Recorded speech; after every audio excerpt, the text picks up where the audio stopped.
অলি স্যারের অনলাইন ক্লাসে সবাইকে স্বাগতম। আজ আমরা অ্যাডভান্স অ্যাকাউন্টিং 1 বইয়ের চতুর্থ অধ্যায় অ্যাকাউন্টিং ফর লিজ সম্বন্ধে আলোচনা করব। এই অধ্যায়টা ছাত্রছাত্রীদের কাছে খুব কঠিন লাগে, কারণ হলো বইতে বিভিন্ন নিয়ম, এক এক বইতে এক এক নিয়ম দেওয়াতে তারা বিভ্রান্তিতে পড়ে যায়। আমি আপনাদের সংক্ষিপ্ত কিছু নিয়ম দিয়ে দিব, যে নিয়মগুলো ফলো করলে আপনি এই চ্যাপ্টারের সবগুলো অঙ্ক পারবেন। এবং অন্যান্য অধ্যায়ের মতো যে আমি তো প্রতিটা অধ্যায় থেকে 4টা বা 5টা অঙ্ক করলে অধ্যায়ের সবগুলো নিয়ম করা যায়, এরকম ফরম্যাট আমি তো আপনাদের আগে থেকে দিচ্ছি। তো এই অধ্যায় থেকেও আমরা যদি 5টা অঙ্ক করতে পারি, তাহলে এই অধ্যায়ের সবগুলো অঙ্ক আমরা করতে পারবো। আপনাদের ভালো রেজাল্টের জন্য অবশ্যই আমার লেকচার শিট এবং সাজেশনগুলো সংগ্রহ করুন।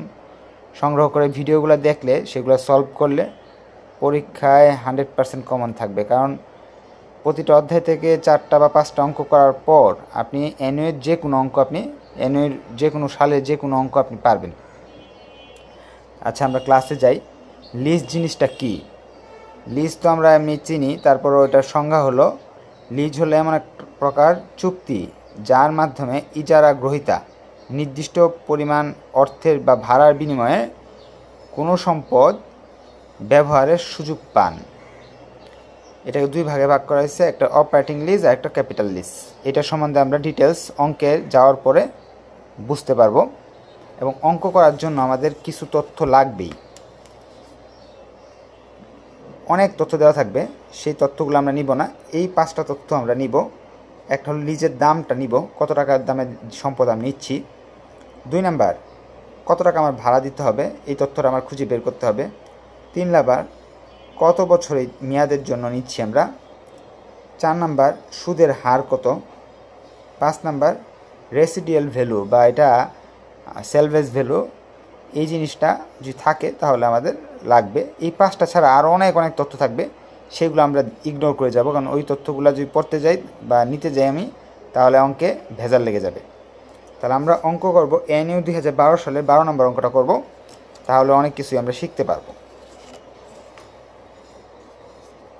বলতেছে, Uttara leasing company lease a new machine that as fair value of taka 75,000। বলতেছে উত্তরা লিজিং কোম্পানি একটা লিজ নিছে, একটা মেশিন, যেটার মূল্য কত, 75,000 টাকা।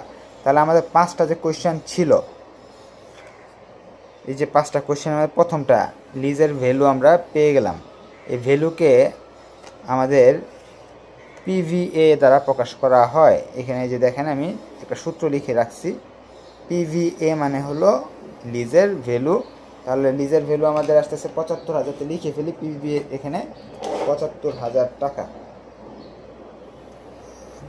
বাংলায় লিখে রাখছি এই পিভিএ মানেটা কি, 75, এই লিজের মূল্যটা হলো পিভিএ। আপনারা পরীক্ষা এটা লিখতে হবে না, আমি বুঝার জন্য লিখে দিছি। এরপরে কি বলতেছে, Kabir corporation on a 3 year non cancellable contract. এটা কয় বছরের জন্য আমরা তাদের সাথে চুক্তি করলাম? 3 বছরের জন্য আমরা এই চুক্তিটা করলাম। সময়টা, মেয়াদটা আমরা পেয়ে গেলাম।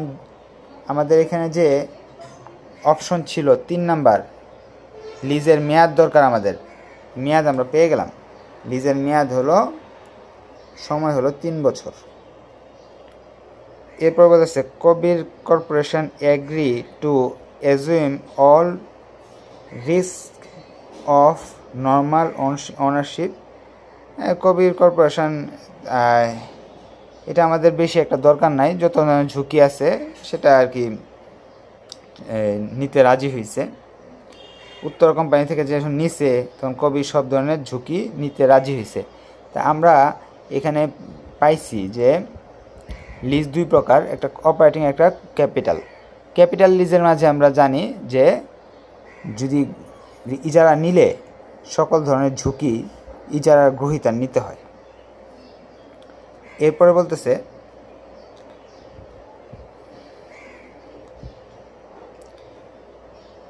The machine has a 3 year useful life and no residual value. মেশিনের 3 বছর ইউজফুল লাইফ, এটা তো আমরা সময় তো জানি।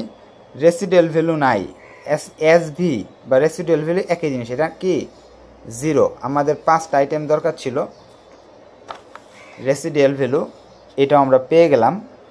এখন বাকি রইল কি সুদের হার আর একটা হলো কিস্তির পরিমাণ, এই দুইটা আছে কিনা ডাকে খুঁজে দেখব। আপনারা এই যে 5টা আইটেম এটা খাতায় লিখে ফেলেন, লিখে রাখবেন, এই 5টা আইটেমে খুঁজবেন, বাকিগুলা ইগনোর করে যাবেন। তারপরে বলতেছে হলো the lease was signed on 1 January 2012 সালে এটা সাইন করা হয়েছে। Uttara leasing company expected to earn 9% return on investment. Uttara leasing company তারা এই যে সম্পদটা দিয়েছে এতদিনের জন্য, সেই সম্পদের উপর 9% মুনাফা করতে চায়। তাই সুদের হারও আমরা পেয়ে গেলাম 9%। 9% মানে 0.09।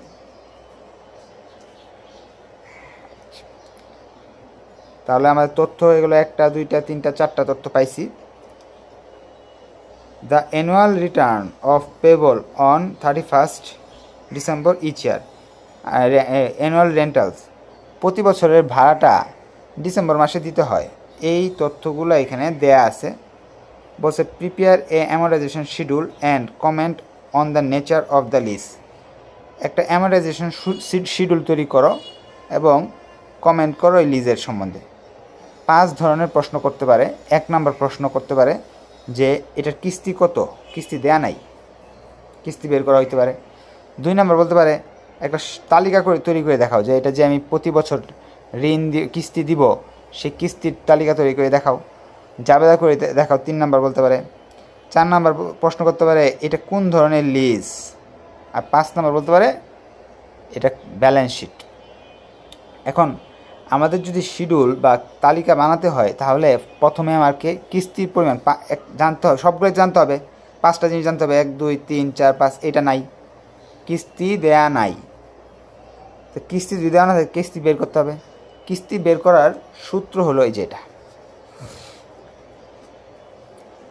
পিভিএ আর কি। আমরা জানি লিজের মূল্যটা সমান সমান এই যে সূত্র।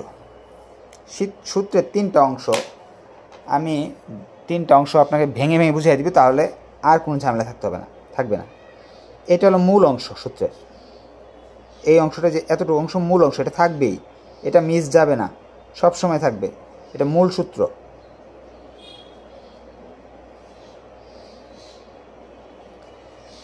যদি কখনো প্রশ্নে অ্যাডভান্স কিস্তি দেওয়ার কথা বলে, অ্যাডভান্স অগ্রিম কিস্তি, অ্যাডভান্স কিস্তি দেওয়ার কথা বলে,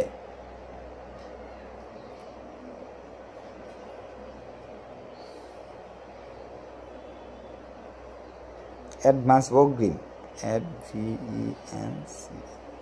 অ্যাডভান্স বা অগ্রিম কিস্তি দেওয়ার কথা বলে তাহলে আমাদের এই অংশটা লিখতে হবে। আর যদি না বলে তাহলে এটা লিখব না। আর রেসিডুয়াল ভ্যালু বা সেলভেজ ভ্যালু যদি বলে তাহলে এই অংশ লিখতে হবে। আবার সেলভেজ ভ্যালু 2 প্রকার হয়, একটা গ্যারান্টেড আর একটা নন গ্যারান্টেড। আর কি একটা গ্যারান্টি দিল আর একটা দিল না। নন গ্যারান্টেড মানে কি নাই, ওটা বাদ। গ্যারান্টেড যদি থাকে তাহলে এটা দিতে হবে। এখন 3টা অংশ, এই ডাকটা পরে আমরা অ্যাডভান্স শব্দটা পাই নাই, তার মানে এটা এই অংশ বাদ, লিখতে হবে না। সেলভেজ ভ্যালু পাই নাই, এই অংশ বাদ, লিখতে হবে না। তাহলে তাহলে এই অংশটা লিখলে আমার অঙ্কটা হয়ে যাচ্ছে। তো এই 2টা অংশ লাগছে না। এখন সূত্রে মানগুলো বসায় দিলে আমার অঙ্কটা হয়ে যাবে। সম্পদের মূল্য দেওয়া ছিল 75,000 টাকা। এগুলো কিন্তু আমি সাইড দিয়ে লিখে নিয়েছিলাম। এই যে 75,000 সম্পদের মূল্য, সুদের হার 9%, সময় 3 বছর, এসবি তো নাই। এর মান খুঁজতেছি আমরা, এর মান নাই। 1 1 + 1 1, আয়ের মান হলো 9%।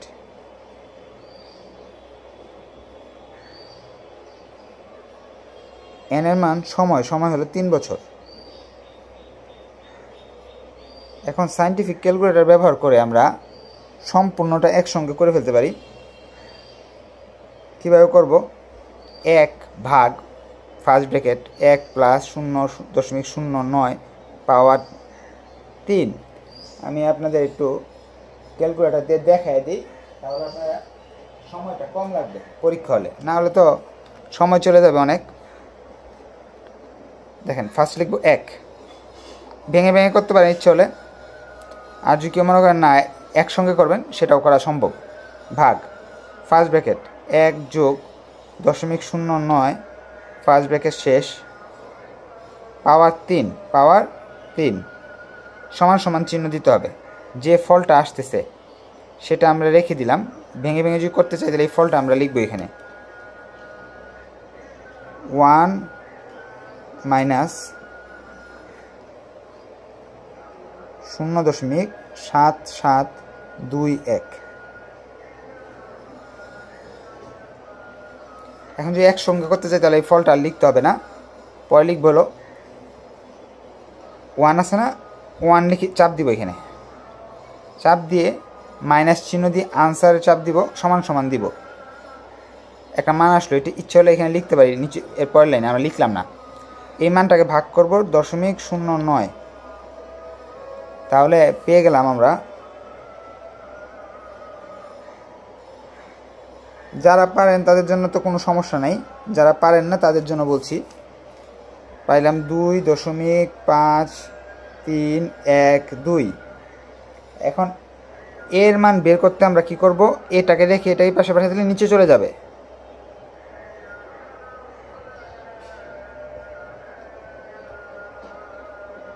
পেয়ে গেলাম আমরা। এটাতে এটা ভাগ করলে এর মান চলে আসতেছে হলো আমাদের 29,000।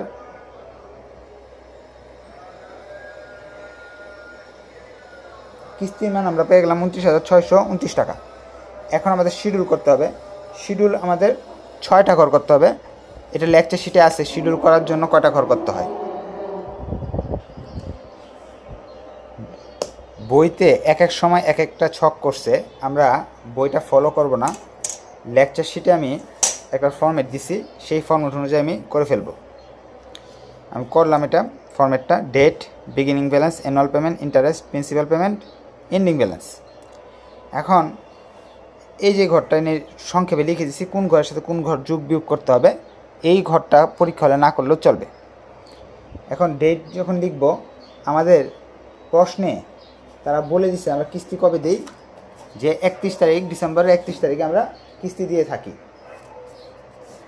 এই যে বলতেছে ডিসেম্বরের 31 তারিখে আমরা কী করি, পেমেন্ট করি। তাহলে সেই হিসাবে আমাদের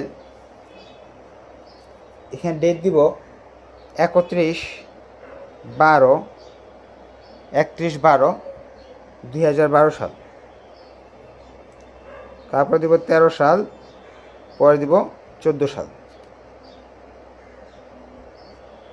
এগুলো তো সাল তো উপরে দেওয়াই ছিল, কত সালে তারা নিছে, এই 2012 সালে জানুয়ারিতে নিছিল, আর কিস্তি প্রদান করে ডিসেম্বর 31 তারিখ। আচ্ছা, প্রথমে আমাদের এই সম্পদের মূল্য ছিল 75,000 টাকা। এখানে লিখব বিগিনিং ব্যালেন্স 75,000 টাকা। কিস্তি কত টাকা দিই আমরা, 29,629 টাকা। কিস্তির টাকা 3 বছরে, কিন্তু প্রতি বছর আমি সমান সমান দিই, কম বেশি দিই না কখনো। তো 3 বছরটা আমি কিস্তির টাকা লিখে ফেলবো সবসময়, এই ঘরটা সবসময় লিখে ফেলবো। 4 নাম্বার বের করতে হইতেছে সুদের পরিমাণ। সুদের বের করতে হলে 2 নাম্বার ঘরকে 9% সুদ দিতে হবে। আমরা ডাকে আমরা পড়ে নিয়েছিলাম যে তারা কত পার্সেন্ট লাভ করতে চায়, 9%। ডাকে আর যাওয়ার প্রয়োজনই নেই, কারণ কি আমরা ওই উপরে কিন্তু ডাকের মূল তথ্যগুলা লিখে ফেলছি। আমি বলছিলাম 5টা জিনিস লাগে, 5টা তো উপরে লিখে ফেলছি। এই 5টা দেখে দেখে আমি অঙ্ক করবো, আর ডাকের কাছে ফেরত যাব না। ঠিক আছে, তো 9%। তাহলে 2 নাম্বার ঘরের উপর 9% করলে যে টাকাটা আসে এখানে লিখবো 6,750। আপনারা করে নেবেন, এগুলো ক্যালকুলেশন আমার ভুল হতে পারে, আমি আগে করে রাখছি। এখন 5 নাম্বার ঘর 3 থেকে 4 বাদ, মানে এটা থেকে এটা বাদ দিলে এটা আসে 22,879, 22,879। 6 নাম্বার ঘর করার জন্য 2 থেকে 5 মাইনাস 2, মানে 75,000 থেকে 22,879 বাদ দিব। বছর শেষে কিস্তি দেওয়ার পর এই টাকার বাকি রইল, এটা আবার দ্বিতীয় বছরের ফার্স্টে লিখতে হবে। এটা আমি আবার এখানে লিখব 52,121। 52,121 টাকার উপরে 9% ধরতে হবে, কারণ 2 নাম্বার ঘরের উপর 9% ধরলে এই মানটা আসে। 4,691, এটা থেকে এটা বাদ দিব, 24,938,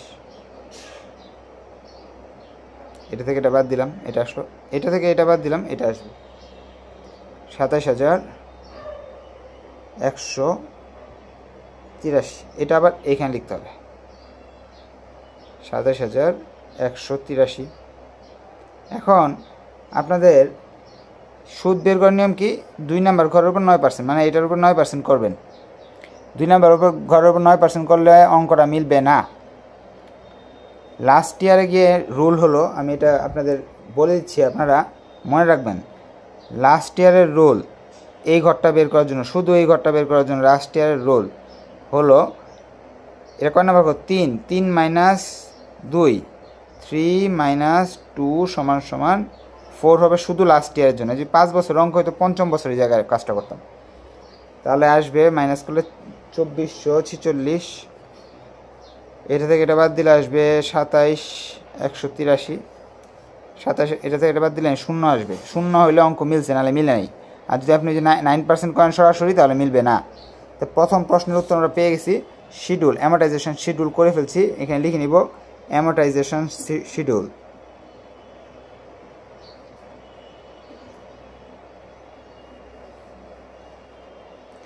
এখন বলছে কমেন্ট, কোন ধরনের লিজ এটা? এটা হলো ক্যাপিটাল লিজ। কিভাবে লিজের বৈশিষ্ট্য আমরা এখান থেকে একটু শীট থেকে দেখে ফেলি। 2 রকমের লিজ হয়, একটা অপারেটিং, একটা ক্যাপিটাল লিজ।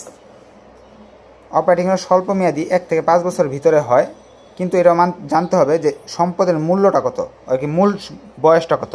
যদি 5 বছরের মধ্যে 5 বছরে নিয়ে নেন, তাহলে সেটা হলো ক্যাপিটাল লিজ হবে। কিন্তু যদি 20 বছরের মধ্যে আপনি 1 থেকে 5 বছর নিলেন, সেক্ষেত্রে কী হবে? এটা অপারেটিং লিজ। ক্যান্সেলেবল চুক্তি, এটা কি চুক্তি বাতিল করা যায়। 3 নাম্বার মেনটেন্যান্স কস্ট, যত ধরনের খরচ আছে, ঝুঁকি আছে, সবগুলো হলো ইজারাদাতার, যে ব্যক্তি মালিক ওরই থাকবে। আর এইগুলোর উল্টো হলো ক্যাপিটাল লিজ। ক্যাপিটাল লিজের প্রথম বৈশিষ্ট্য হলো সম্পদের আয়ুষ্কালের 75% মিনিমাম নিবে, সর্বনিম্ন 75% সে নিবে। যেমন ধরেন 20 বছরের একটা মেয়াদের একটা বিল্ডিং নিলাম, এর মাঝে যদি আমি 15 বছর নিয়ে নেই 20 বছরের মাঝে, তাহলে এটা হয়ে যাবে কি? Capital lease. 2 নাম্বার শর্ত হলো নন ক্যান্সেলেবল, এই চুক্তি ক্যান্সেল করা যাবে না। 3 নাম্বার বৈশিষ্ট্য হলো মেয়াদ শেষে এটা ক্রয় করা যায়।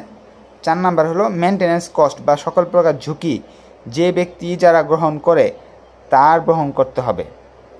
তাহলে এই অঙ্ক আমরা পড়ে অনেক কিছুই আমরা এখানে পাইছি।